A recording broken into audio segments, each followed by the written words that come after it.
बहुत समय पहले की बात है। एक राजा था और उसके 3 बेटे थे। राजा बहुत ही बूढ़ा हो गया था और वो यही चाह रहा था कि कोई उसके गद्दी को संभाल ले। एक दिन राजा ने अपने तीनों बेटों को बुलाकर बोला, आज मैं तुम लोगों को एक काम के लिए बुलाया हूँ। सब लोगों को अपना काम बहुत ही ईमानदारी से करना होगा। राजा के 3 बेटों में संकट में पड़ गए कि अब क्या होगा मेरा। लेकिन जैसे ही राजा ने बोलना शुरू किया, सब लोग चुप हो गए। राजा ने अपने तीनों बेटों को इम्तिहान लेना चाहता था और उसने अपने बेटे से पूछा, अगर आपको किसी अपराधी को सज़ा देने को कहा जाए तो आप क्या दोगे?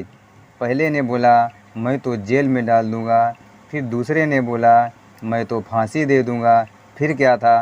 राजा ने अपने तीसरे बेटे से भी यही पूछा। तीसरा बेटा बहुत ही चालाक था और बोला, पिताजी मैं आपको कुछ बताने से पहले एक कहानी सुनाना चाहता हूँ। राजा ने कहा, तो आप शुरू हो जाओ। तीसरे लड़के ने बोला, एक बहुत ही अमीर राजा था और उसने एक तोता पाल रखा था और वह तोता से बहुत प्यार करता था। एक पल भी उसके बिना जी नहीं पाता था। एक दिन की बात है, तोता बहुत ही जिद करने लगा और बोला, मैं अपनी माँ से मिलना चाहता हूँ। तोते की इस बात को बार बार राजा सुन के उसको जाने के लिए बोला और साथ में ये भी बोला, सिर्फ एक सप्ताह में वो लौट कर वापस आ जाए। तभी तोता बहुत खुश हुआ और बोला, राजा आप बहुत ही अच्छे हैं, मैं जल्दी से वापस आ जाऊंगा। तोता अपनी माँ के पास पहुंच गया और बोला, माँ राजा जी बहुत ही अच्छे हैं, मैं उनका ये एहसान कभी नहीं भूलूंगा। जब तोते को वापस आने का समय हुआ तो उसने सोचा, क्यों ना राजा के लिए कुछ तोहफा लेकर जाऊं। वो जंगल में एक ऐसा आम का पेड़ था जिसको खाकर कोई भी इंसान जवान और अमर हो जाता है। उसने सोचा, क्यों ना मैं राजा के लिए यही लेकर जाऊं। तोता जब वो फल लेकर लौट रहा था तब रास्ते में काफ़ी रात हो गए और वो फल को नीचे रखकर सो गया।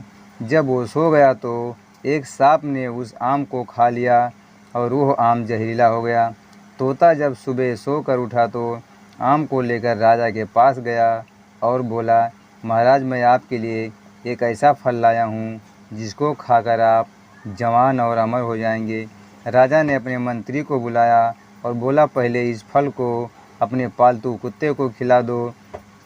कुत्ता जैसे उस फल को खाया वो मर गया। ये देखकर राजा को गुस्सा आ गया और उसने तोते की बात सुने बिना ही उसका सर काट दिया।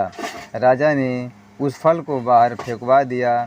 समय बीतता गया और एक दिन उस फल से एक पेड़ तैयार हो गया।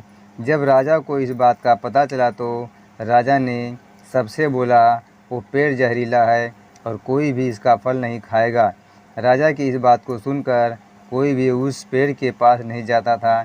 एक दिन एक बूढ़ा आदमी जो उस पेड़ के बारे में बिल्कुल नहीं जानता था, उस पेड़ के फल को खा लिया और देखते ही देखते वो जवान हो गया और उसने यह बात राजा को बताया और इस बार राजा ने फिर वही किया और इस बार राजा के दरबार का मंत्री जवान और अमर हो गया। अब क्या था, राजा अपने तोते को याद करके रोने लगा और उसको बहुत ही अफसोस होने लगा। दोस्तों, ये कहानी सुनकर राजा ने कहा, फिर तुम क्या करोगे? फिर छोटे बेटे ने बोला, मैं उसका गुनाह देखूंगा और उसका बाद सज़ा के बारे में सोचूंगा। अपने बेटे के इस बात को सुनकर राजा ने उसको ही अपने राज का राजा बना दिया। इस कहानी से हम लोगों को यही सीख मिलता है कि कोई भी निर्णय सोच समझ कर लेना चाहिए। अगर आपको कहानी अच्छी लगी तो लाइक, सब्सक्राइब, शेयर ज़रूर करें।